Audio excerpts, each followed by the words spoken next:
Many thanks for staying with us, everyone, and welcome back to the program. The military wants the public to be on the same page with the force, especially as it concerns the Operation Egweke, popularly known as Python Dance 2. The force said the exercise, which started fully on the 15th of September and expected to end on the 14th of October, is a normal routine Nigerian Army field training exercise meant to sharpen the skills of the participating troops in the conduct of internal security operations.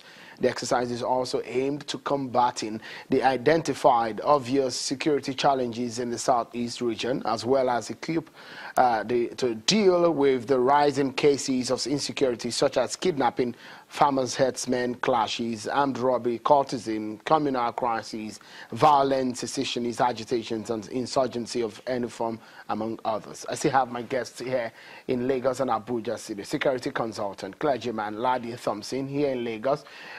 Madam Unisa Tanko, the national chairman of National Conscience Party in Abuja studio, and lawyer rights activist Clement Nwanko.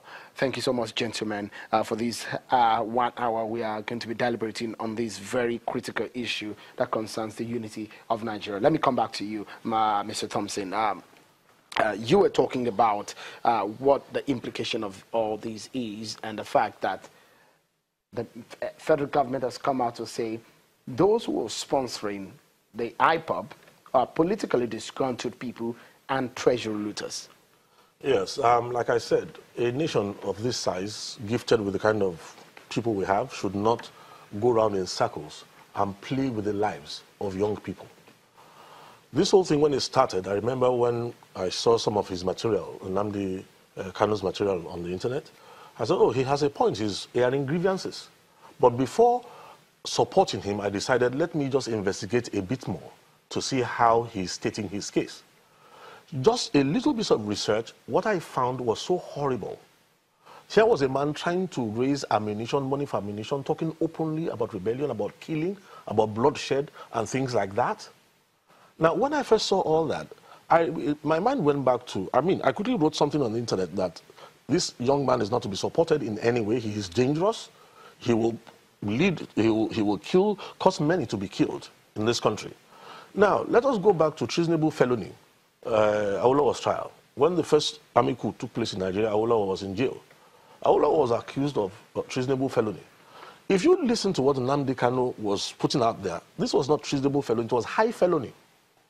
High felony. Now, the amazing thing to me is this, is that there's truly a political class in Nigeria. Let me say this because of the young boys who are losing their lives. I want a lot of the young boys in the Southeast to know that there's nothing in their case that is different from the case of the young boy in the Northwest, the young boy in the South-South. The younger generation of Nigerians are disenfranchised. They have little hope. There's very little trickling down to them. Unfortunately, there's a group of elders in the country who are only concerned about the past and their present and have no thoughts for the future. When Nnamdi Kanu came into this country, I was even surprised he was allowed this amount of leeway. The things he was saying constitute high treason, not even a treasonable felony. And instead of people to rebuke him and explain to him, even I wrote him and I said, listen, young man, even Adolf Hitler did not set up a ministry of offense, even though he planned to invade the entire world. Why would you come up with such rhetoric? I was watching one of his clips in America where Igbos who are older than him, we are rebuking him. He comes into Nigeria. Listen, if you have a grievance in all these parts of the country, I agree for the Almajiri, who exactly is enjoying much in this arrangement.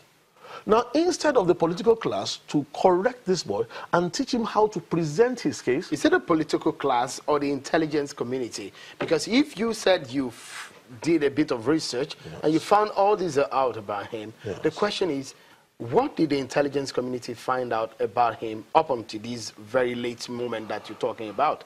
The challenge in Nigeria, like I said, there are what I call engineered divisions in Nigeria. Unfortunately, because of that, you find out that information has official channels and unofficial channels.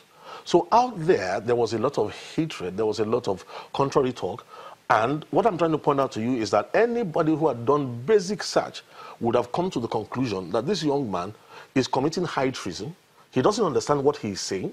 He's not a young man. If you analyze him, he's not a young man who has much intelligence. So obviously, it became very clear that there were a set of people who were taking advantage. Now, some of this happened in the Boko Haram, when the Boko Haram thing was developing. There were some politicians who took advantage of those boys. And then the thing went off wire. By the time it went off wire, the bloodshed was all over the place. I was monitoring the country. I had been alarmed for a while. I'd been talking to Igbo elders. We have been talking to elders in the South-South. We have been talking to elders in the Southwest. And we were urging people, please speak up.